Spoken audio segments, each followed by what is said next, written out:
وسیلہ اختیار کیا وہ اس طریقے سے کہ عورتوں کو خطاب کیا کہ وہ اپنے مردوں سے یہ بات کہیں. اور مائی عائشہ رضی اللہ تعالیٰ عنہا کا علم جو اپنی جگہ ہے وہ مسلم ہے، بلکہ بعض علماء نے اس وقت جو کتابیں جمع کی ہیں موسوعہ الفقہیہ، ان میں خصوصی طور پر مائی عائشہ رضی اللہ تعالیٰ عنہا کی فقہ اور حضرت ام سلمہ رضی اللہ تعالیٰ عنہا کی فقہ جو رہی ہے اس کو جمع کیا گیا ہے، جس سے اہل علم کافی فائدہ اٹھا سکتے ہیں. دوسری بات ایک چیز جو یہ بیان کی جاتی ہے کہ اسلام کے اندر عورتوں کو آزادی رائے کا اختیار نہیں ہے. یہ بات سراسر غلط ہے. آپ دیکھیں تو خلفائے راشدین میں ان سے پہلے بھی اور ان کے بعد بھی عورتوں کو اپنی آزادی رائے کا ایک بہت بڑا حق حاصل رہا ہے. اس کے لیے میں آپ کے سامنے صرف ایک مثال یا دو مثال پیش کرتا ہوں.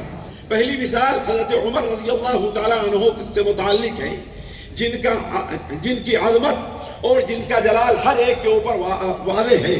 ان کے بارے میں آپ لوگوں نے بار بار سنا ہے کہ ایک بار بازار سے گزر رہے تھے کہ ایک بوڑھی عورت ان کو روکتی ہے اور عمر کر کے روکتی ہے، خلیفۃ المسلمین یا امیر المومن کر کے نہیں روکتی، اور کہتی ہے اے عمر میں تم کو اس وقت سے جانتی ہوں جب تمہیں عمیر اور عمرو کہا جاتا تھا، جب تم مکہ کے اندر پہلوانی کرتے تھے، لڑا کرتے تھے، پھر اس کے بعد تم اسلام لے آئے تو عمر بن گئے، آج امیر المومنین بن گئے ہو. دھیان رکھو کہ جس قوم کا، جس پبلک کا، جس جماعت کا کی ذمہ داری تمہارے اوپر رکھی گئی ہے، اس سے متعلق تمہارے اندر کوئی کوتاہی نہ ہونے پائے.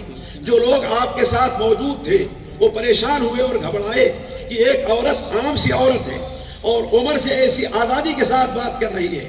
حضرت عمر رضی اللہ تعالیٰ عنہ سے سوال کیا. حضرت عمر رضی اللہ تعالیٰ عنہ نے فرمایا کہ تمہیں معلوم نہیں ہے کہ یہ وہ عورت ہے جس کی آواز اللہ تبارک و تعالیٰ نے 7ویں آسمان سے سنی ہے، قد سمع اللہ قول التی تجادلک فی زوجہا.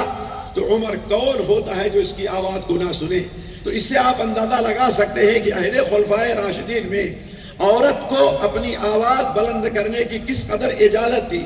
بلکہ آج کل مجھے یاد آیا امام عبد الرزاق رحمہ اللہ نے اپنی کتاب مصنف عبد الرزاق میں حضرت عمر رضی اللہ تعالیٰ عنہ کے زمانے کا ایک واقعہ نقل کیا ہے کہ ایک عورت حضرت عمر رضی اللہ تعالیٰ عنہ کے زمانے میں ایک عورت کے بارے میں یہ معلوم ہوا کہ اس نے 6 مہینے میں بچہ جن دیا ہے.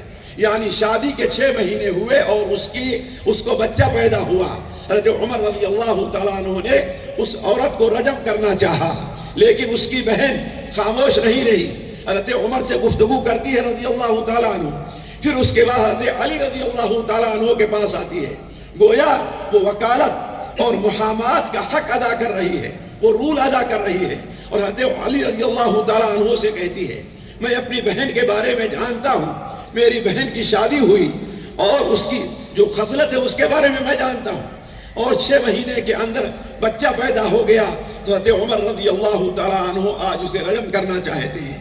حضرت علی رضی اللہ تعالیٰ فرمایا کہ نہیں، اس کو رجم نہیں کیا جائے گا، رجم نہیں کیا جائے گا.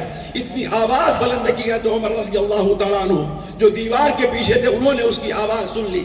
پھر وہ عورت دوبارہ حضرت عمر کے پاس جاتی ہے اور کہتے حضرت علی یہ کہہ رہے ہیں. تو حضرت علی رضی اللہ تعالیٰ عنہ نے سورہ الاحقاف کی روشنی میں اور سورہ بقرہ کی روشنی میں کہ والوالدات یرضعن اولادہن حولین کاملین، اور اللہ تعالیٰ سورہ احقاف میں فرماتا ہے وحملہ وفصالہ 30 شہرا.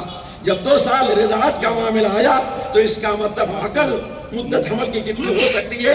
6 مہینے. لہذا یہ عورت رجم کے قابل نہیں ہے، بلکہ اس عورت کو رجم نہ کیا جائے. کہنے کا مطلب یہ ہے کہ یہ مسئلہ جو اٹھا ہے اس کی طرف سے دفاع کرنے کے لیے حضرت عمر رضی اللہ تعالیٰ عنہ کے پاس کون آتا ہے؟ ایک عورت ہی آتی ہے. اس طریقے سے اگر آپ دیکھیں تو عورت کو جہاں اس بات کی آزادی تھی کہ وہ اپنی رائے کو آسانی سے رکھ سکتی ہے، جہاں اس بات کی آزادی تھی وہ علم کے میدان میں آگے بڑھ سکتی ہے، وہیں پر اگر آپ صحیح بخاری میں دیکھیں تو اس سے آپ کو اندازہ لگے گا کہ خلفائے راشدین کے نزدیک، ابو بکر و عمر، عثمان و علی کے نزدیک ایک عورت کی کس قدر اس کے امانت اور اس کے علم کے اوپر اعتماد تھا کہ اللہ کے رسول صلی اللہ علیہ وسلم کے زمانے میں ظاہر بات قرآن ایک دفتی کے اندر اور ایک دفتر میں ایک مصحف کی شکل میں مرتب نہیں تھا. یہ کام سب سے پہلے حضرت ابوبکر صدیق رضی اللہ تعالیٰ عنہ کے زمانے میں ہوا. تو حضرت ابوبکر کے بعد حضرت عمر کے پاس آیا اور وہ نسخہ حضرت حفصہ بنت عمر کے پاس رہا. حضرت عثمان کے زمانے میں حضرت حفصہ بنت عمر کے پاس رہا. گویا ساری قوم نے اور پورے مسلمانوں نے اس بات کی ضمانت دی کہ عورت کو اس سلسلے میں مقام حاصل ہے کہ دنیا کی سب سے اہم کتاب اللہ تعالیٰ کی کتاب کی حفاظت اگر کسی کے ذمہ رکھی جا سکتی ہے تو ایک عورت ہے. تو کہنے کا مطلب یہ ہے ساتھیوں، خلفائے راشدین کے زمانے میں، حتیٰ کہ خلفائے راشدین کے زمانے میں تجارت کے معاملے میں آپ دیکھ لیجئے، کتاب الاموال کے اندر ابو عبید رحمہ اللہ نے لکھا ہے. اس کی صحت اور ضعف سے متعلق مجھے صحیح معلومات نہیں ہے، لیکن انہوں نے یہاں تک لکھا ہے کہ خلفائے راشدین حضرت عمر کے زمانے میں عورتوں کا الگ سے بازار تھا، جہاں وہ جاتی تھی، خریدتی اور خرید اور فروخت کرتی تھی اور اپنی تجارت کرتی تھی. تو عورت کو تجارت کے میدان میں بھی اسلام نے مکمل آزادی دی ہے. علی کل حال یہ مختصر سا ذکر تھا اور مجھے مختصر کرنے کے لیے کہا گیا، اس لیے میں اپنی بات یہیں پر رکھ کر کے آپ لوگوں سے رخصت چاہوں.